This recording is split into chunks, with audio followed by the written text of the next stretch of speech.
So in this problem, we have that a man can travel 5 miles per hour along the path AB. So that's this path down here that we can travel along here at 10 miles per hour. And then if we go off path along the dotted dash line, they can travel at 3 miles per hour, a little bit slower. And we want to find the quickest route from point A to point C. So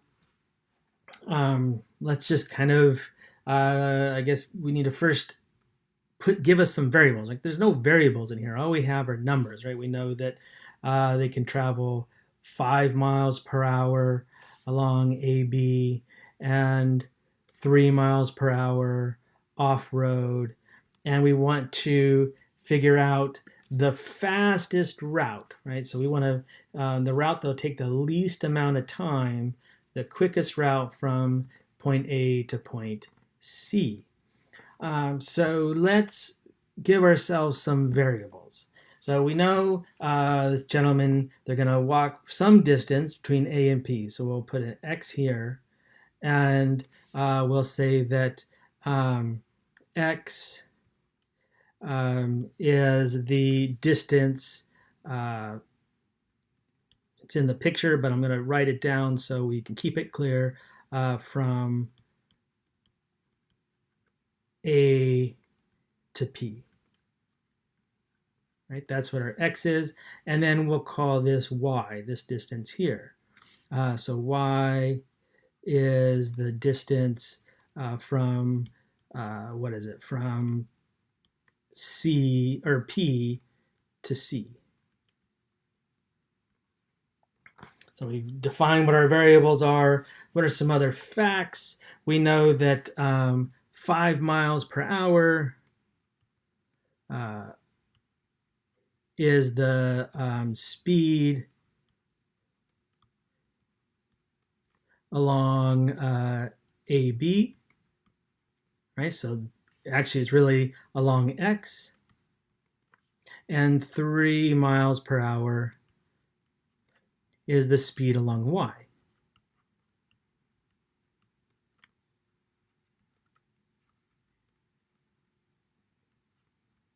All right, so there's our facts, and we want to minimize time. Okay, so it might take us a second to figure out what is the function we want to minimize, right? We want the quickest route, so we want the shortest amount of time. And we're given information about rates, but remember, we know that that rate times time is distance, right? So rate times time is distance, and we want to minimize time, so let's solve for time. So time is distance divided by rate. Now that's a good relationship because remember up here, X is a variable in terms of distance, and we're told the rates along, and Y is a variable of distance, and we're told the rates along those times. So I can, let's give another variable here. Maybe we'll call it T1 is the time along X, and T2 is the time along Y. All right, and so the total time, the thing we're trying to minimize, so the total time, the thing we want to minimize total time,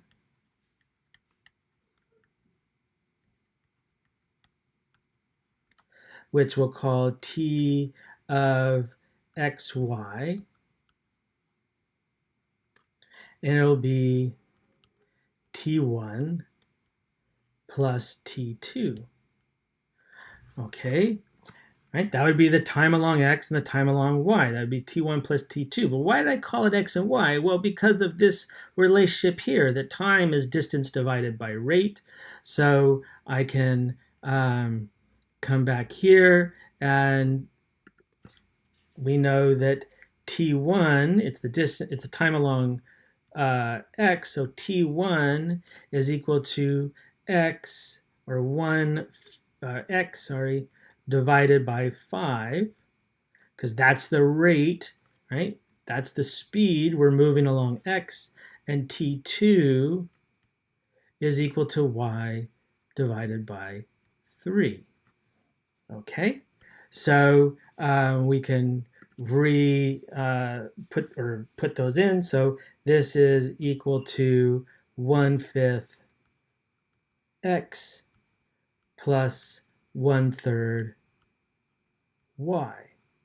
Okay, so we want to minimize the total time. We've got it in terms of our variables here, x and y. However, just like in the last problem, we've got 2 variables. We need to get this down into 1. So we need a constraint. All of this was just information from the problem so far. The problem itself doesn't give our constraint explicitly. However, looking at this picture, we do have a nice triangle, and we can even label what the different sides of it are. The height is 4, the hypotenuse is y, and the base, well, if this distance is x, then this distance is 10 minus x, right? Because the total distance is 10 miles. And if that's x, this is 10 minus x. And so we get a constraint, a relationship between x and y. So I'm going to put this down. Our constraint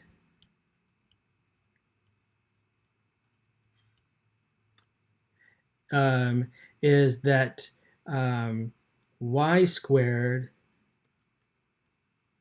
has to be equal to 10 minus x squared plus 4 squared. Or in other words, that y will have to be the square root of 10 minus x squared plus 16.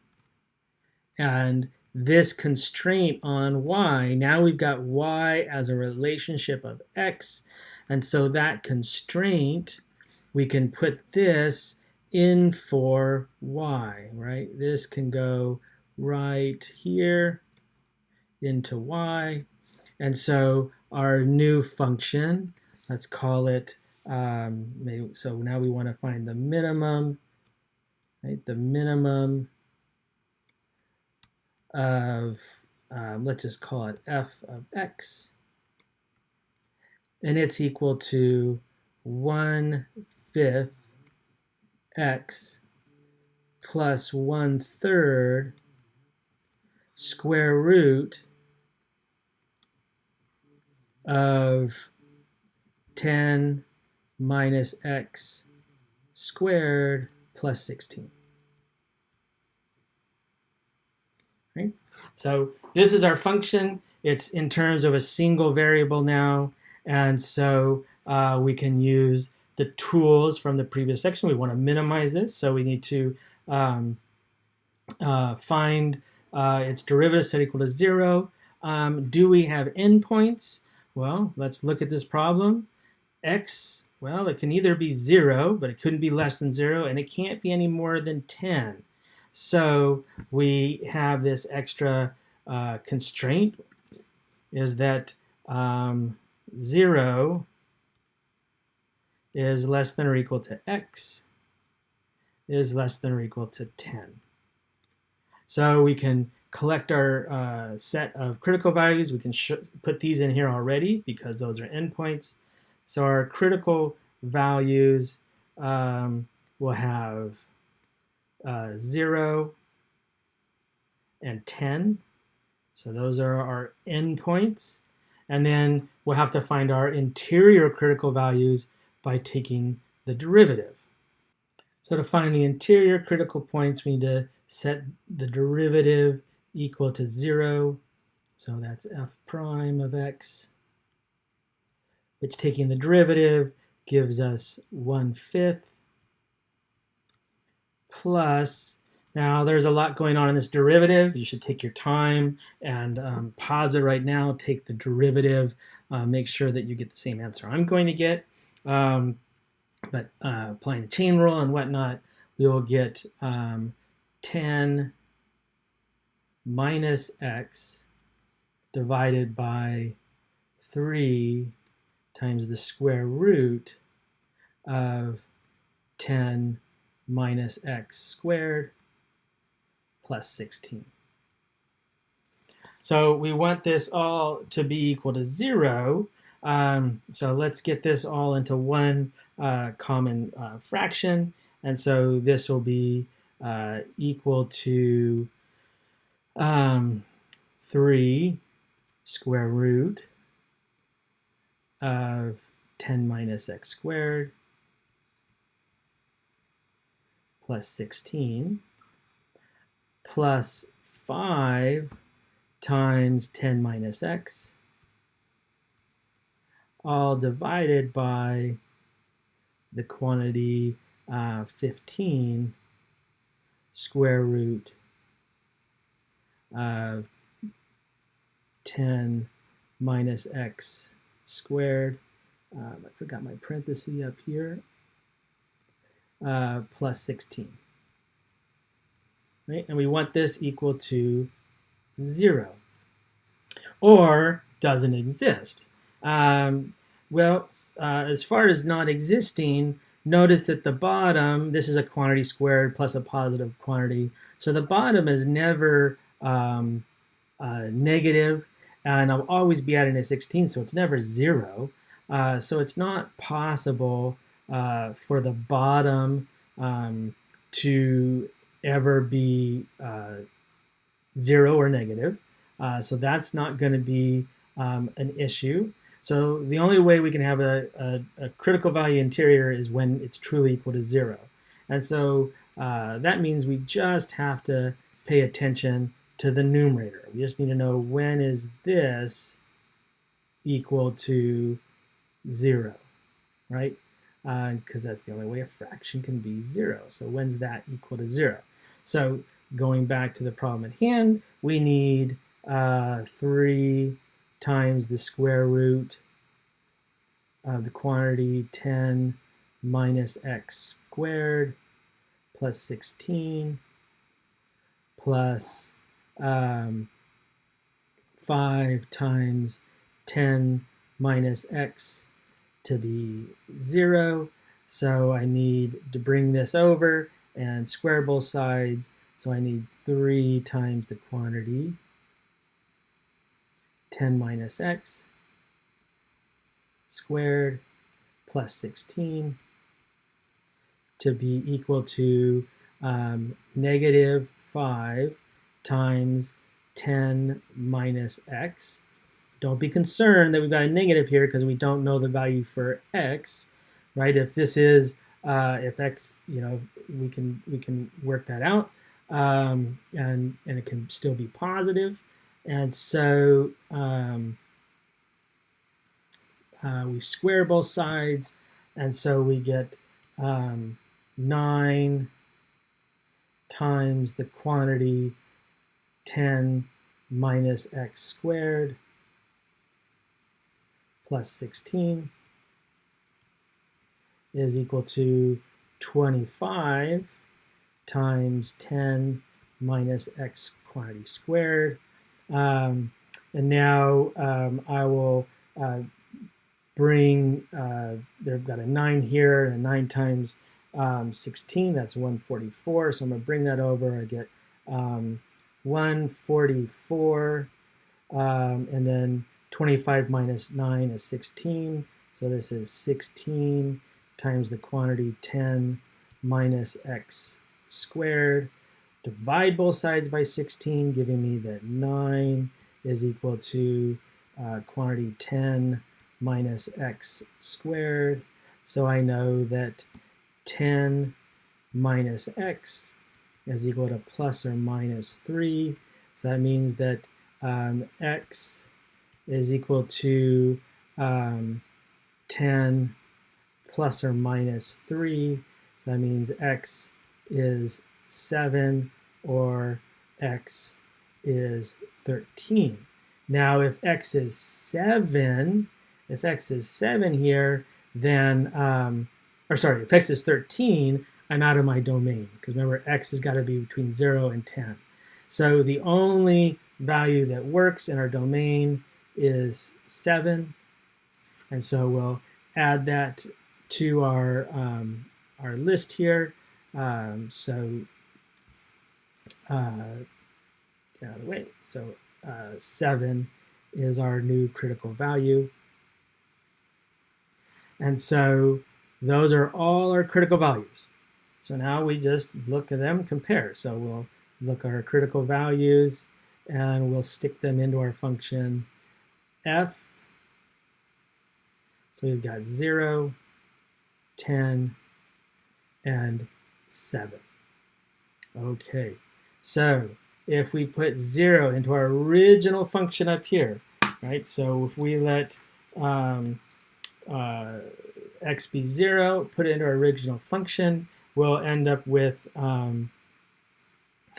0 here. And this is going to be 10 minus 0, so that's 100. So this will be square root of 116 divided by 3. Since we're going to compare these, this is maybe hard to deal with. Let's just get an estimate. So this is approximately 3.6. If we put 10 in here, well, then we're going to have 2 plus 4/3. So this ends up being 10/3, which is approximately 3.3. And then if we put 7 in here, we'll get 46 over 15, which is approximately 3.1. And this was a long problem, so I'm super glad I wrote down what I wanted to do, because I've got a maximum of 3.6 and a minimum of 3.1. And so we want to find the minimum, right? That's what we want to find, the minimum amount of time. And so we see here that if x is 7, the minimum amount of time will be 3.1 hours, or 46/15 hours. And so the fully written out answer would be that the quickest route is to travel 7 miles along path AB, then another 5 miles off the path to the point C. Maybe asking, how did I get that extra 5? Well, remember, if x is 7, we have a relationship for y, that y is equal to the square root of 10 minus. So this would be 10 minus 7, that's 3, squared is 9, plus 16 is 25. So we know what the y value is for the x value. So the quickest route to travel is 7 miles along path AB, then 5 miles off the path to point C.